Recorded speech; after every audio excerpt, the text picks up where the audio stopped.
Hi, good evening. I'm Simon. Um, so, if it's getting too long, then please stop me. I'm trying to run through a lot of projects. Um, the title Unfinished refers to an attitude of how we see our work and how we just like keep on going and see a lot of things we do and a lot of projects which never got built as important as our build work. And it was also a museum show we had, or like a small gallery show we had like a couple of years ago in Munich, which we just started to put in and take out so that it's this what maybe Mark was referring to as a sort of a pragmatic way of working and maybe doing a small show.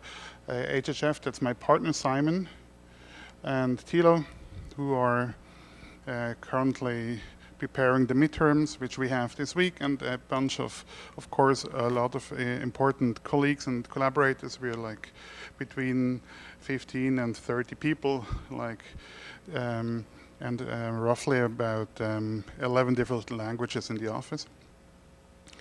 I created, of course, talking a lot, I always try to a little bit rearrange my lectures, and I thought, maybe for a school it's also interesting to show a little bit why are we doing things, and trying to find a new approach which could also be interesting for myself to regroup things. So talking about a whole series of smaller buildings and pavilions which we have been doing, and trying to talk why we think it's important. One of the first projects we did was a small pavilion for children. Maybe 14 years ago we were lucky enough to be recommended and invited by Herzog Dommermuth for architecture and arts park in China, like 4 or 6 hours south of Shanghai, and in Qinghua, and like 2 hours from Hangzhou. And there was a whole group of young artists and architects. Some of them you maybe might know. And the whole park was organized by Ai Weiwei. That's where we got to know him. We were all still young. There was also Wang Shu, for example, Chris Gantenbein, Michael Maltzen, which you might know here. So this is like 14 years ago. We were like still slim. And so we got invited to do a mini construction, what they called a pavilion for children. But we wouldn't know exactly what to do, and we had like no clue about China. We were obviously conscious that there's happening a huge transformation, but we didn't come there as specialists at all. So we just had to imagine what can we actually bring and what can we do. And so we thought, somehow we imagined, like in a quite naive way, to build some sort of one-to-one mock-up of a sort of a playful thing, and try to take profit of what we realized is like the opposite of our daily reality in Switzerland, where labor is extremely expensive, and the material is extremely cheap in relation. And in China it's the other way around, so that the material is extremely expensive and unfortunately labor is very cheap. So we try to do something extremely complicated with a material very simple, and try to come up with this playful idea of how to lead and how to communicate a project, which at the end would be this idea of a baby dragon and some sort of unfolded objects which then got stuck into a concrete playground to create a very complicated construction site, which then ends up being some sort of like 2 meter, like 6 feet deep concrete wall, some sort of archaic digital architecture where children can somehow climb through it. Our photographer and friend who took the pictures here still claims that the kids were there anyway. I don't know, but somehow this was still a crucial moment, because we started somehow to understand, the power of communication and how important the communication is to actually achieve and to be really conscious what you want to control, and maybe what you don't have to control, less control. So that we then, when we got invited to do that project in Mexico a couple of years ago, this outlook point for a pilgrimage path in Guadalajara, near Guadalajara in Jalisco, which is like 120 kilometers walk, where people walked for almost a week around the Holy Week of Easter. It's an extremely popular thing to do. A lot of people do that, like millions of people walk there, they go in groups. So a lot of groups, and so the Ministry of Tourism invited a couple of architects and artists to rethink and rebrand this pilgrimage path. For example, Tatiana Bilbao did this very beautiful sort of open chapel. Iowa Way did some sort of outlook point, which got misbuilt because actually the path should have gone here.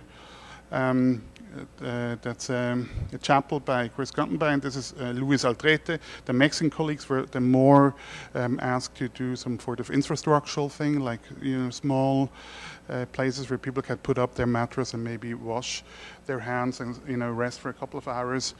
And Mexican architect Derek Dunkamp did this beautiful concrete, he's marking some sort of holy spot in the woods with a huge ring of white concrete. And Elemental, Alejandro Avena did sort of an open book, you could think maybe of a Bible, where you have like a sort of a lookout point and see where you have to go. And somehow we came up with this idea of doing some sort of loop in the path where you can go up and see once where you have been coming from. You can take a rest, you can sit for like a moment. And again, I'm showing that because it looks quite complicated, but it's actually quite simple. It's basically 4 circles. So again, with this first experience of building abroad and thinking about how do we communicate things, and think about this telephone game which you play or which children play in school, when someone says something in the last row and they go through, and how do you make sure that what is important in the project ends up by the teacher still being sort of the same word. So we started concentrating very much on geometry, and again. Whereas before we had this baby dragon, we had 11 different formworks. Here we tried to do the whole complicated thing with one type of formwork. So we had this sort of comic way of communicating. So these are the circles, and all of these formworks is exactly the same piece. So and by just reducing the diameter, the radius of the circle, by nature the type of arch changes, because obviously. And surprising enough, it got exactly built how we imagined it got built, which was almost scary, I have to say. So that's how it looked at the beginning. Now it looks much more rough. It's what you see here is actually cow shit. So when the people are not here, it's used some sort of shelter for the cows because it's pretty warm. So. And then we were, for the Architecture Biennale in Venice, we were collaborating with a Mexican filmmaker and artist who took like a week's time to actually walk that whole path with a lot of these people to understand what's the motivation for actually doing that. It's really long and it's painful, and it was extremely touching.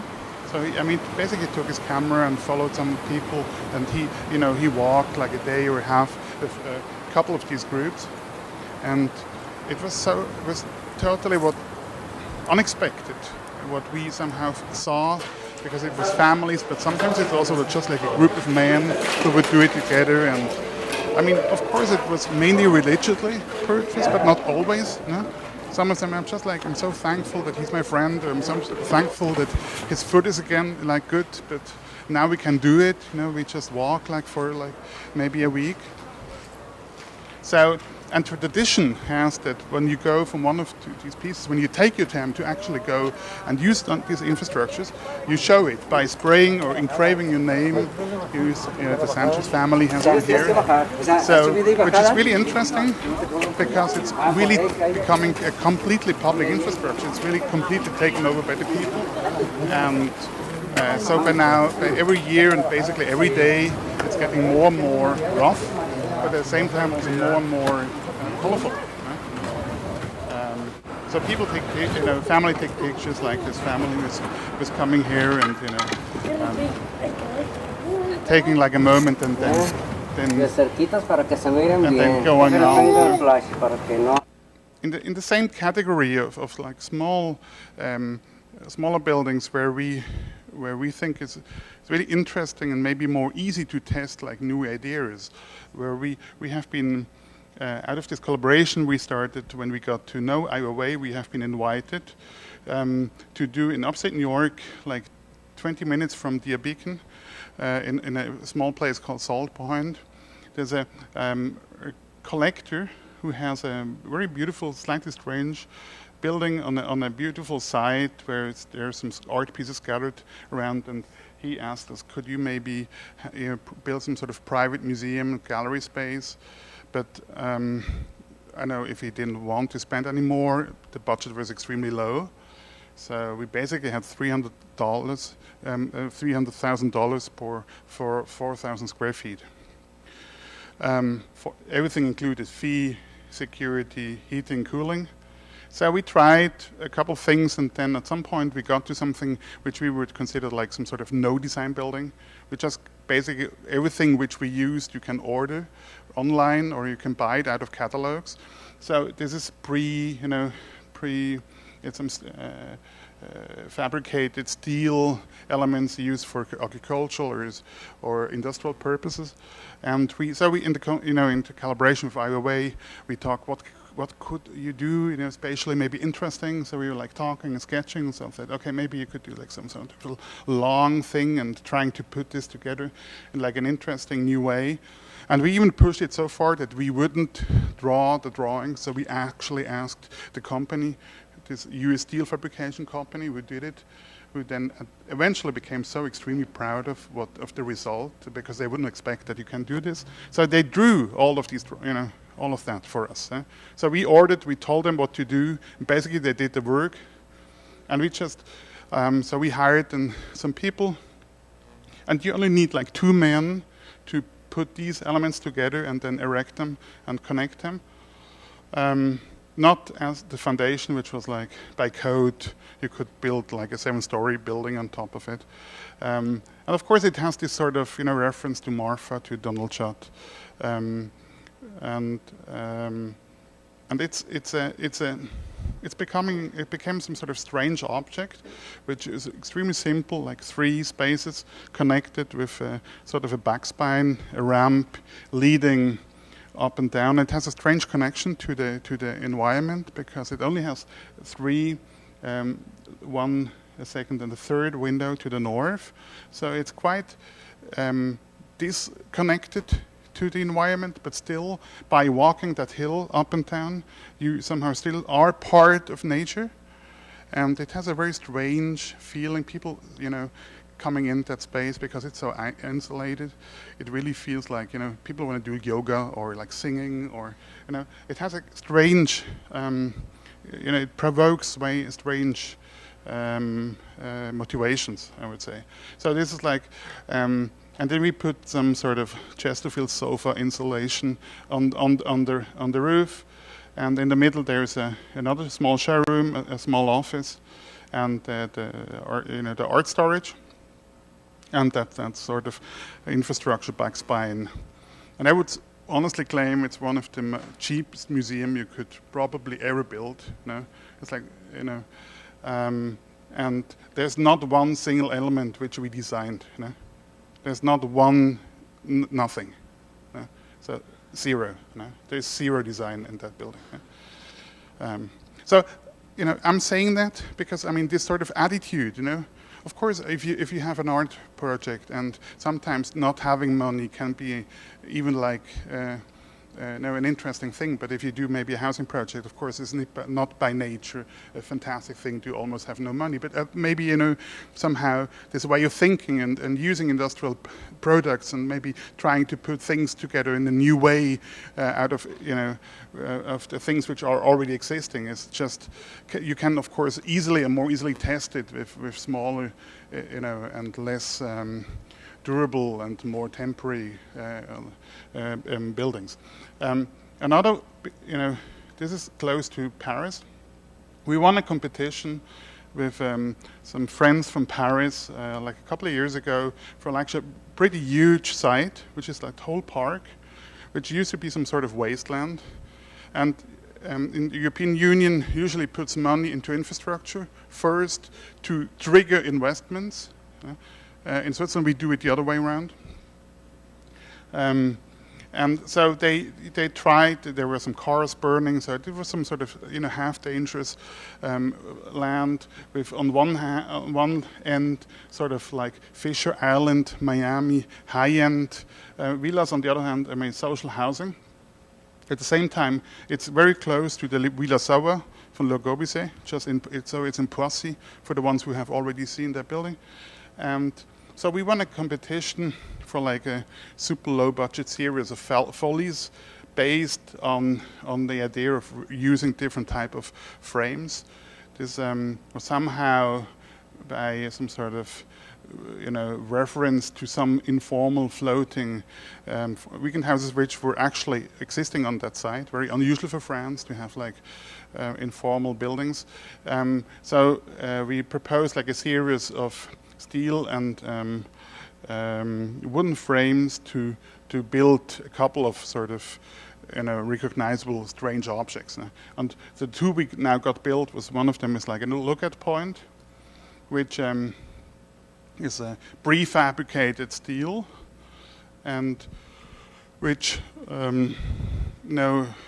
we started to think, how could you almost like in homeopathic doses invest the money in such a way that it creates some sort of powerful identity for like a really, really, really big park, which almost takes like it's not really a park. It's like some natural space. Agence Terre, the landscape, they did some sort of, sometimes they would change a little bit something in the nature, and the rest they would maybe leave it. So we started putting that together. And we did it with T.B. Puschkas. This is an engineer from Switzerland, also the one from collaborating with Herzog Dom on complicated projects. And I'm showing that because what is really interesting, we really had a hard time to solve that we only could solve it when everything on that building or on that small tower is actually needed structurally. So even like the stair, like every stair is actually counting. So that all what you see, you need it structurally to be able to do that, because the structure obviously doesn't want to do that. And so when now the public, it became quite a big success, the park. Now they unfortunately built this cage around it. And they have like people, because people stand in line on the weekends. And they're slightly afraid, though we of course tested it for much more, that I think maybe 20, 25 people at the same time can go up, and then they, that somehow you're the victim sometimes of if things work well. And I'm just saying that this sort of ready-made, and of course you start copying each other, and you're working on an idea. And then we were like in Switzerland asked by a family who had if we could do some small addition, and it's not the same, but it was directly influenced out of that steel structure. It was like one space for making music. And we just started again to somehow reuse it for something different. So because there are only a certain amount of good ideas, and at least we have only a certain quantity of good ideas. So you just have to somehow reuse them, and they always influence each other, in different directions. And that's the second building we did then on that site, which is a small museum, which is a similar concept but totally different in the result, because it's actually it's a wood construction, it's a wood building, it's again these frames. And of course, we had, in the competition we had this idea of like, of like one of these sort of barges, which, you do this sort of Gaussian operation in the computer, which is so easy to do in the computer. And in reality then, it's less easy. So we started to actually do it with these frames. And it's a small museum for insects. It's a collection of insects and education of insects. And we thought that's actually quite interesting, because it almost works like these sort of insect legs. And it's this transitional moment where you go from one space to the other one. So you feel the structure again. And this is extremely, again, this is a really cheap building. and you feel it. And at the same time, where the money would go is mainly then for this facade and for some, large glass panels to have this sort of relationship to its nature, which is so immanent and really strong and beautiful, and with a facade which has then somehow, which astonishingly works quite well, with the wooden. The facade which has these wood elements, which has only a certain distance, so that if you were like in a certain angle, the glass would reflect the nature and you see in, and if you then turn around, it's completely closed. And again, this is it's not the same, but suddenly we thought, hey, this is really interesting. And then we had like a young family in Switzerland who said we wanted to have like a small, single family house. But they, basically did not have the budget. So first we thought, of course, we're intelligent guys. We come up with an intelligent concept, and I think we did maybe 3 projects, and we were still like double over budget. So then we thought, okay, we were working with this kind of prefab elements. Why don't we ask like a prefab company in that area if maybe we could, work with their whole catalog, and just if they would be okay to reshuffle things in a different way. And again, we would we were not on the construction site even once. So what we basically did is like the most simple plan. It's like a concrete wall, which is also the stair. This is the insulated part. And basically what we did, we took the insulated part and the protective part of the facade apart to somehow create this sort of slightly more space in the cold part, and also given it a sort of a more rough and slightly more unusual expression. It's not the same, but it was exactly somehow it was triggered and with this research which we were doing on other projects. So we were working on these spaces which are all cold and not insulated, and so that we could come up and offer something a little bit more for really, really low budget. Another thing which is not related to that, but is what we are working on in our research and our teaching is like flexibility. We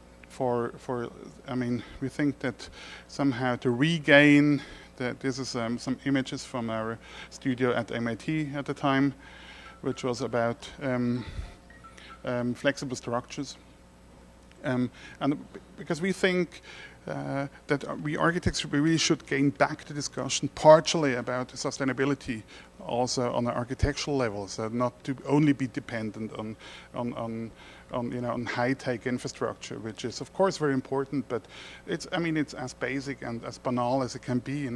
The more flexible, the more interesting at the same time a building, the longer it will be used, and that's by far the most sustainable which you can do is a building which lasts longer. Then you can forget most of the rest. So, and one of the first buildings we could actually do was a large parking underground garage in Switzerland. And we were quite happy, and we somehow discovered the power of infrastructure, and the client somehow didn't really realize what we were doing, and he was quite surprised when he saw what he actually funded at the end, because we were working on the ground, and we did some sort of prefab elements, which then the roof would go up, and you have some natural light coming in. And then we did a competition, and we thought, but maybe the question of parking is a more important one. Maybe it should actually offer more than just like parking. And this is an industrial area in Basel, in Switzerland, which for the ones who already have been here, that's the Schaulog of Herzog Dömeron. And there has been a roof addition transformation by Beek, recently finished. That's the foundation of Herzog Dömeron, and right next to it, there's this parking structure. There was a competition. They was asking, what shall we do? Because now there's this transitional moment, and suddenly people are starting to living on that site. So we don't know, do we still need to have cars in the future? But for now, probably we have like 300 cars, but in the next years we need maybe 1,300. So the brief was from 0 to 300 to 1,300 and back.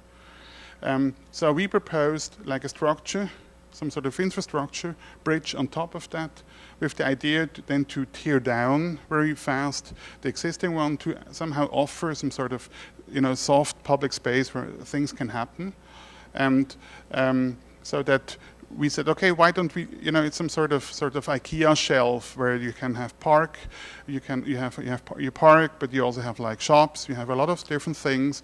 We calculated that the investment costs for doing the whole structure like a little bit higher, that you could put in other functions, because all the infrastructure you already have. You have water, you have escalator. I mean, you have elevators, you have emergency stairs, you have electricity, all the things you have. So you could as well use it for a lot of different things. So we proposed the whole programmation of that very long, 300-meter long building. And the interesting thing, I think the reason why we won it, was that we invested as much time in developing that structure, as much as like in finding people who were actually willing to, spend money and come to that place and say, okay, I believe in that concept. So we would somehow curate. So all the colorful things were different programs where we would come into the competition, and when we were presenting, said, okay, for each idea which we have 2 investors. So you could choose the vegetarian burger, or you could have like the normal burger. And so this is the normal, the type floor plan with the parking. And then we had a hotel, sort of motel type investor. We would like use one of these ends, and then we on the roof we would propose some urban agricultural company and some sort of outlook point again, which then would become almost like the sign of that area, somehow people can see that transformation happening. And again, this is for now unfortunately still on hold. It's not totally dead. That's the installation we presented about that topic last year at the Biennale in Chicago. But again, this was somehow triggered by a building we actually could build, which was a fashion center in Berlin and on the Spree, which was close to old harbor and port buildings, which are the fashion and showrooms for brands like Hugo Boss. So these guys did a competition, and they, actually they would have loved to just have another one of these old buildings.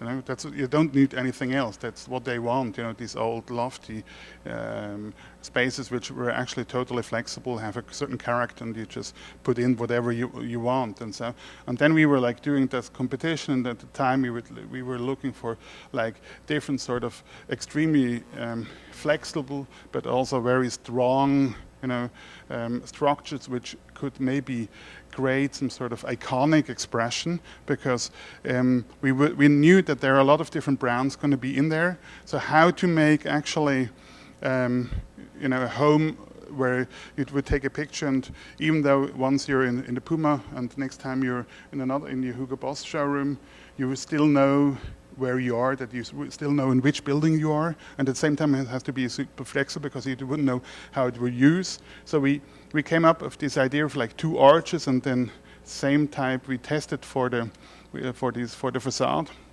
So the facade are these 10-meter long prefab concrete elements, which like a skirt are hanging and covering up all the things of security and lighting, which you usually would not want to see.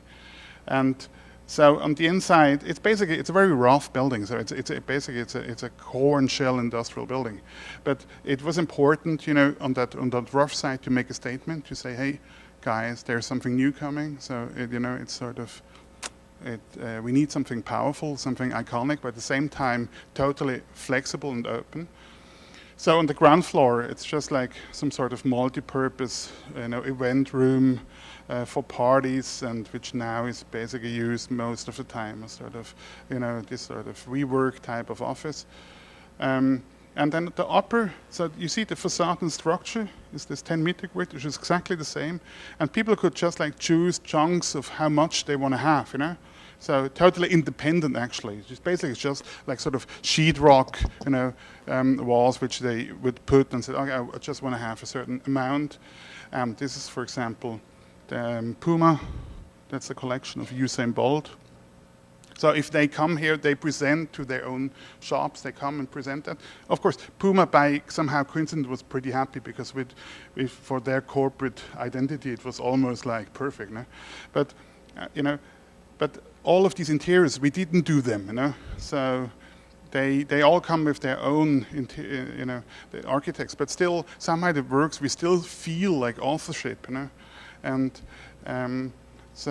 and then we could do one exemption, which is this nice roof where you would see the TV tower. And we had a little bit of money left at the end. So we found a ship company who then would build this, you know, this quite eccentric staircase in the middle, like, you know, painted with this oily black paint, which then is like the backspine in the middle, where you can go from one, you know, showroom. Here you see the red of Puma to the next one, and it works well. No? It works well, and I think that's the proof. No? This is for Sense8 on Netflix. So it's basically used all the time for TV shows because it's became like the image for creative industry and you know, and fashion in Berlin. You know? It even has one of these telenovelas playing in there. They rebuilt it, but they didn't really get the shape right. No? So it's very similar, but not exactly the same. And so it's funny at the same time painful. So now we start, you know, we start digging into these topics. And so we did with this colleague Mark was mentioning, Dominique Coulon and Tatiana Bilbao from Mexico. We did a competition in France for like a big block of housing and offices, and we didn't really know what to do. And it's on the Rhine and the river. So we thought, why wouldn't we try to push that idea of flexibility on two levels? No? On one level, that we say, okay, there's a certain idea of programmation, but first, I think we should offer, or we should try to develop a urban plan which could work, you know, where the buildings could either be housing or office. So I mean, already on the urbanistic part, so that you know, something like this building, which is an office building, which have already like south-oriented, stepping down, possible balconies. But that's the more banal part. The less banal part, I mean, and then we try to have sort of a whole rearrangement of that. Almost everyone would have a view onto the water, through different views. But the more tricky part was actually how do you make it work, the whole thing as office as well as being housing. So we, you know, so what we did, first of all, we used the same floor height for the whole project, which usually, you know, for office space you would need higher. So it was somehow not really perfect for office, but it was more office height, you know, than housing height. And what we did, we basically drew the whole competition twice. No? So we were trying to see what type of infrastructure do we need and how can it work that, you know, that it could be bureau, office as well as housing, you know, so that we could, you know, this again offer a certain credible possibility of becoming something which, because usually, you know, you have a certain brief and it will anyway become something totally different, you know.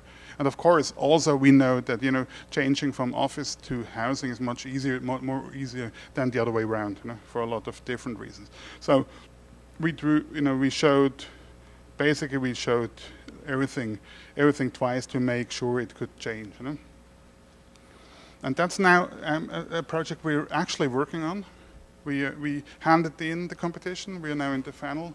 It's in Paris, so this is the Périphérique, you know, the ring street in Paris. That's our building site here. That's the Parc de la Villette. Maybe you know the red buildings by Jumi. So this is like the center, the musical center, which is still, this is Paris, and this is another city, which is called Pontin. And this site where we do that project is actually the last site which belongs still to this Parc de la Villette, but at the same time has to become some sort of entrance gate to this for this other city. And so what we propose is this like huge building, and this is the, you know, the Champ Nouvel. This is the Philharmonie, the first one. That's the second one, and now I'm stuck. So we had a really dense program. So a lot of public things like like a music school and a concert hall, but at the same time like the blue is like mainly office. So it's almost like half of the office space we would then pay for the more public part. But the site and the old urban code didn't allow for like high buildings. So we were quite intrigued by this really beautiful, sketch of like infrastructure and housing and public and a little bit everything, but at the same time quite rough. And we were, hoping to maybe do something like this, but it didn't really work out, because it was just the density was so enormous. It was like almost 50,000 square meters. So the black is again the office space. So we somehow realized it's basically going to be an office building. But so we have to dig into the ground to come up, with this more public, to actually have all the public program. And then we started thinking about the beautiful broyer, cut in, that if you have a certain distance and you have double height spaces on the ground floor, that you could maybe make it accessible. Now, of course, it's hard, you have students and music students and on the underground. So. That's somehow what we now started to do. We have the concert hall. And then we had a very strange thing, when you tow your car, when your car gets towed, it gets to some sort of huge parking. This is actually on that site, and for some strange reason, they wanted to build, but we have to keep that, no? So on the ground floor, even in the future, this towed zone, I don't know what the word is in English, has to stay there for a couple of years. So we have this super industrial thing, and the rest, is then office, and we try to somehow have a lot of garden around. And I'm just like quickly going through the complexity of that building. So you have like a third underground of parking, and then you have like this public garden and the concert hall, and like the music school, and then so this is the sunken garden, this sort of the broyer section, which I just showed before, where we now just like are working. How can you get down here, and how can you really make it accessible, and what kind of plans can you build here? It's not easy, It's a complicated thing. And then here we are that's then this the tow away zone, which is on the ground floor, and then we have like the lobby and the school, and then it becomes somehow the office part with a public courtyard, and then we come back again to these flexible mega floor plates, which we then somehow proposed to have again almost like a sort of a parking structure, which could be used in this now as both as hotel, as hostel, but also as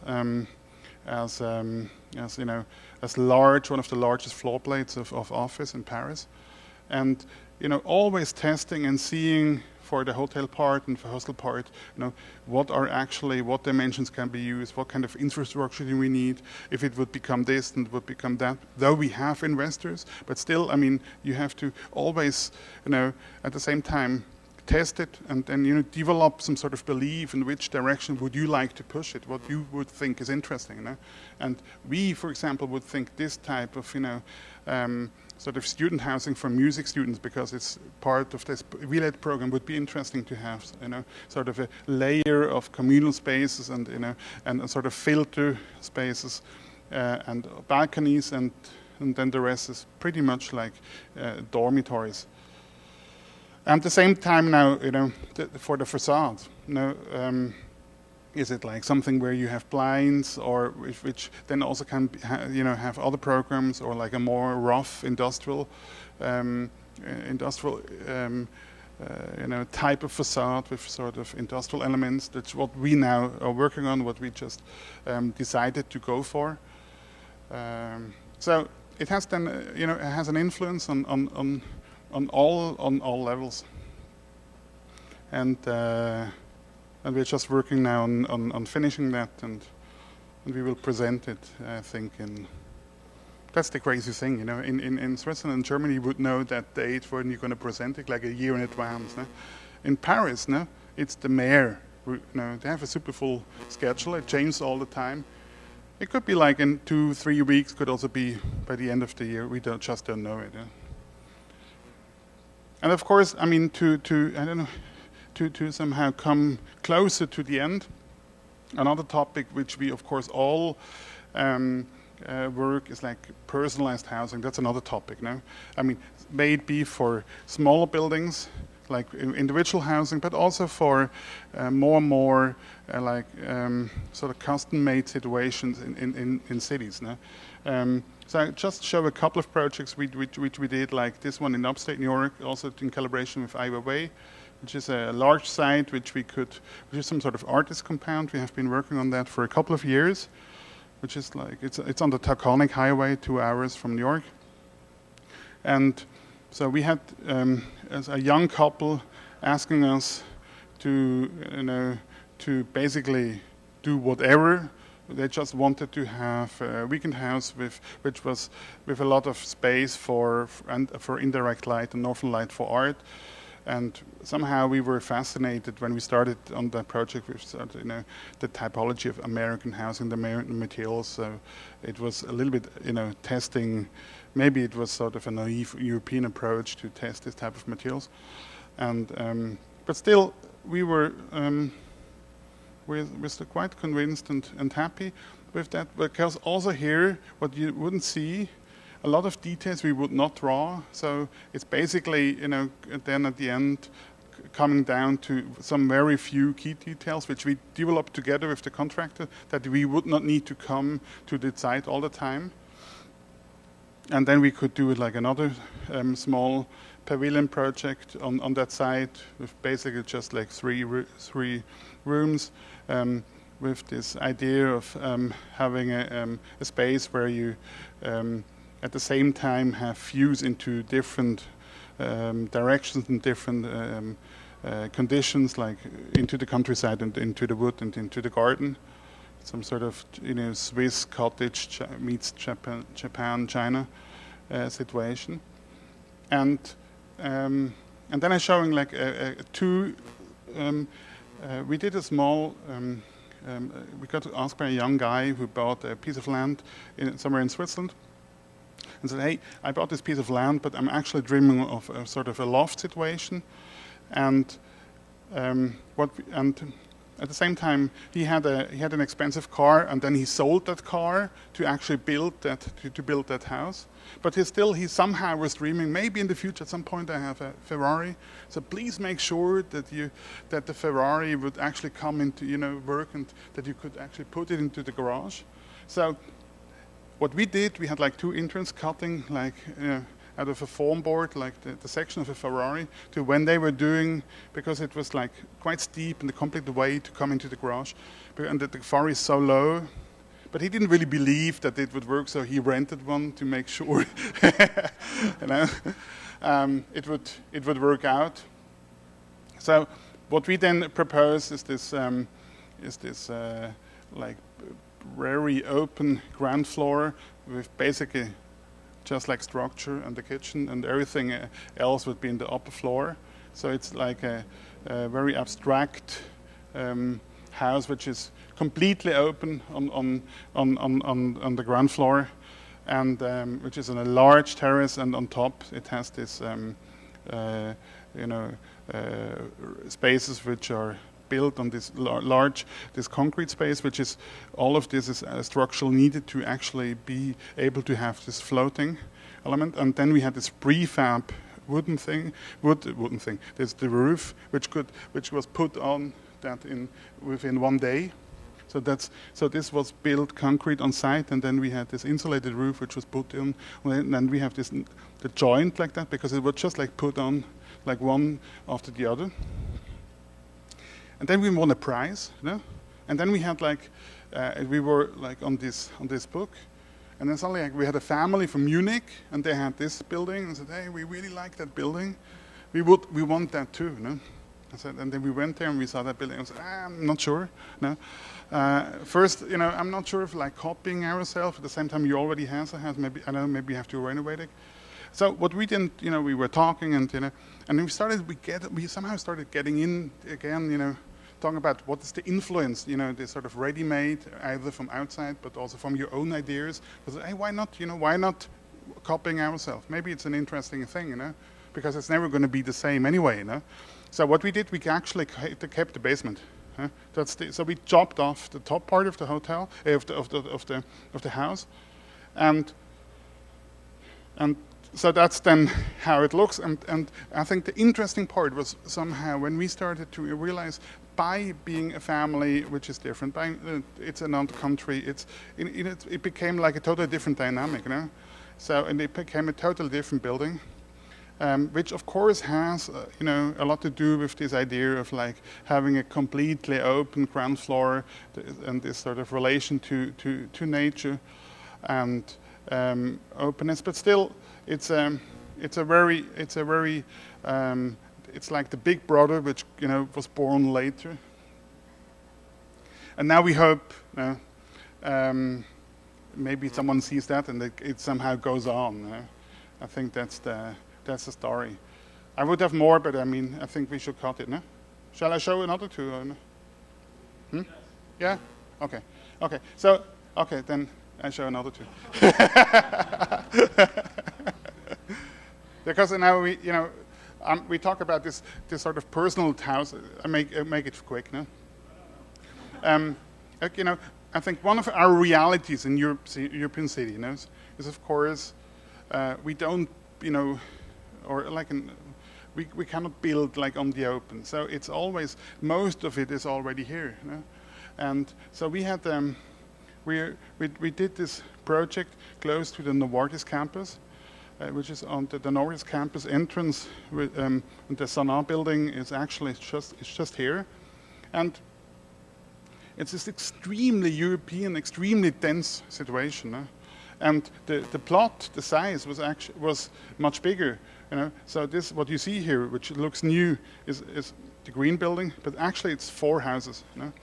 And so it's a pretty complicated situation of ripping new out and combining it to something new, and helping the old, helping with the new. So there's another one which we renovated, and then we actually married these 3 buildings to one family. So where the green one was, this was in such a bad condition. We just took it apart. We had to take it off because it was in such a bad condition. And then this one, what we did with these 2 buildings, we ripped out the staircase, and where the white thing was before the courtyard was, we put in a new staircase and the elevator. And now you have the possibility of per floor of either having 3 apartments, or connecting them or like this. So you have a lot of different possibilities of using it. And this was important because, like this, we could test a very interesting and unusual way of financing, because the client could actually sell a couple of them in a high-end market, and because it's an area which socially was more demanding, we could have like a lot of people and families who pay very little. We could have them move out and then move in again. So we have rent and ownership in the same building. We have very big and very small in the same building. And so we could also then convince the client to basically focus a lot on the structure. So what is concrete is the thing which got built and which could not be changed, and all the rest people could. The ones who bought, of course, not the ones who rented. They could choose, because there's the infrastructure for the kitchen and for the water is built in, and you have 3 different places where you can where you can choose it, and you would choose basically everything, just not the structure. So some of them had this very high doors, and they would be white, and for us it was more. And some of them kept the whole, some elements open, others, and then there's this moment where the connection from the old meets the new, and now these are then how it's then used. So you see that depending on budget and situation and background, these apartments look then completely different. Some of them are even plastered on the inside, but we're totally fine with that, And I think that's the interesting thing. It becomes extremely personalized. But still, we feel authorship. It's this structured. It's actually based on a plan of like 4 U's. So in each, to stabilize the building, it has like a U, a concrete U on all 4 sides. And this is like then the high-end version of it. And then some of them are more punk and more much cheaper. So so like this, we could actually. This is also part of this idea of unfinished. Maybe think the project 100%, but don't build it 100%. So leave, embrace the ugliness of somehow of the reality. And this, as I would say, in a Swiss condition, this is not an easy thing to do. And we also pushed the client to wait to find the restaurant on the ground floor. And the last project I show is also a housing project, which is in a sort of a typical, non-very interesting European street in Switzerland. And what we did, we negotiated with the city to have the density which you can have on that parcel. That's the parcel line, yeah? And usually that's the firewall. So usually of course, he would build onto the firewall, and then we would just have like some square meters or square feet left on that parcel, which is totally stupid. And so what we pushed to actually not touch that firewall in order to gain a little bit of space, which cannot be used, but visually is now part of the building.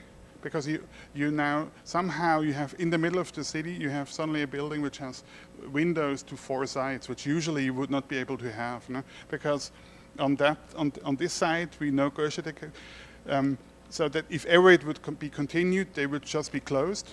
On the other side of that gap, suddenly you live with the gap. But still, it allowed us to come up with very large apartments. We gained a lot of space. We gained a lot of space also for the kitchen. And we somehow developed a sort of a 2-story type of building. This has, again, that's similar with the project I showed, to do with the city of Basel, because Basel is a city where we have a lot of fairs, like the art fair, the watch and jewelry fair. And during these fairs, it's like the city is completely full. So this gives the people the possibility to rent out the apartments. You can actually close always the half story off, or like the second part in the old one with a separate entrance. Like this, you can pay for the city with the fares which you have. And that's really interesting because, the condition how economically the city is driven starts to have an impact on the ground floor and on the plan and on the concept. I think that's when we talk about specificness, and to looking for something really personal, and I think this is these kind of things which then suddenly can, make a plan and a piece of architecture really interesting, even though maybe the structure is extremely simple. So, and that's this, that's the little bit more elegant part on the ground floor, and like now I end.